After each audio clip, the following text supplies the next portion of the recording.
En centro cívico en completo abandono.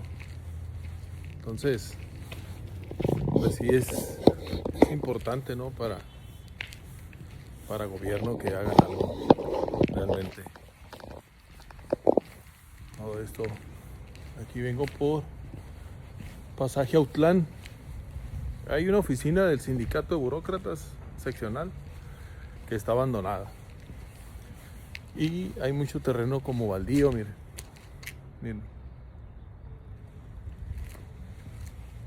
Entonces, pues sí hay manera, ¿no?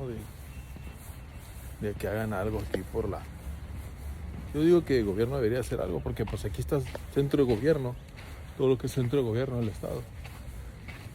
Y siguen en completo abandono todas las partes medulares del estado.